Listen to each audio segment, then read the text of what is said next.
Rut pasal 1. Rut dan Naomi.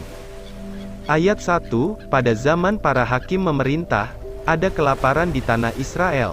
Lalu pergilah seorang dari Betlehem Yehuda beserta istrinya dan kedua anaknya laki-laki, ke daerah Moab untuk menetap di sana sebagai orang asing.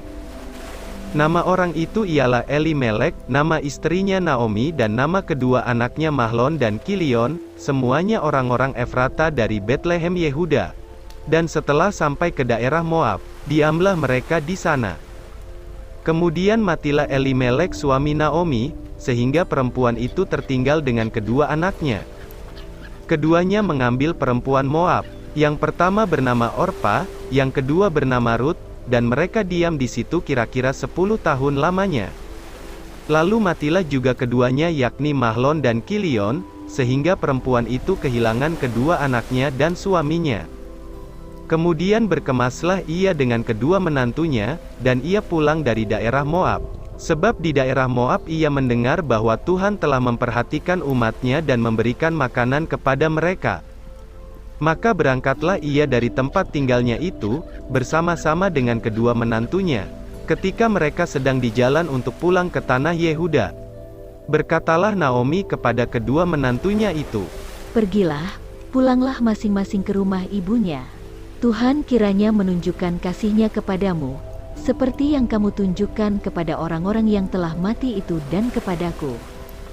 Kiranya atas karunia Tuhan kamu mendapat tempat perlindungan, masing-masing di rumah suaminya." Lalu diciumnyalah mereka, tetapi mereka menangis dengan suara keras. Dan berkata kepadanya, "Tidak, kami ikut dengan engkau pulang kepada bangsamu."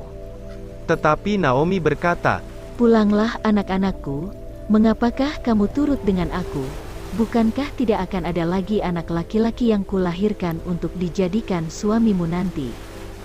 Pulanglah anak-anakku, pergilah, sebab sudah terlalu tua aku untuk bersuami. Seandainya pikirku ada harapan bagiku, dan sekalipun malam ini aku bersuami, bahkan sekalipun aku masih melahirkan anak laki-laki. Masakan kamu menanti sampai mereka dewasa? Masakan karena itu kamu harus menahan diri dan tidak bersuami? Janganlah kiranya demikian, anak-anakku, bukankah jauh lebih pahit yang aku alami daripada kamu, sebab tangan Tuhan teracung terhadap aku." menangis pula mereka dengan suara keras. Lalu Orpa mencium mertuanya itu minta diri, tetapi Rut tetap berpaut padanya. Berkatalah Naomi, "Telah pulang iparmu kepada bangsanya dan kepada para allahnya, pulanglah mengikuti iparmu itu. tetapi kata Rut, Janganlah desak aku meninggalkan engkau, dan pulang dengan tidak mengikuti engkau.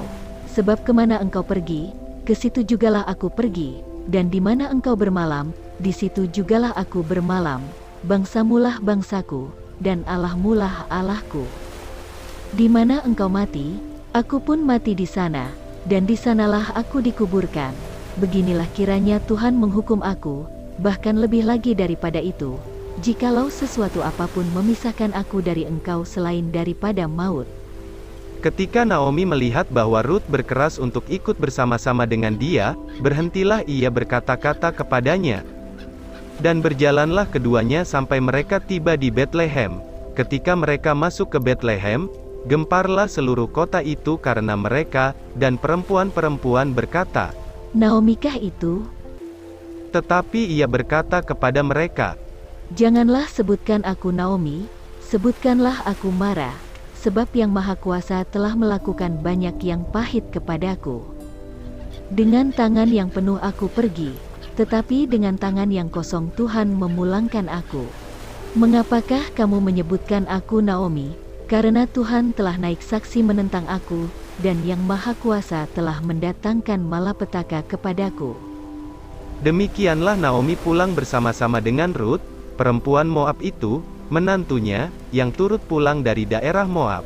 Dan sampailah mereka ke Betlehem pada permulaan musim menuai jelai.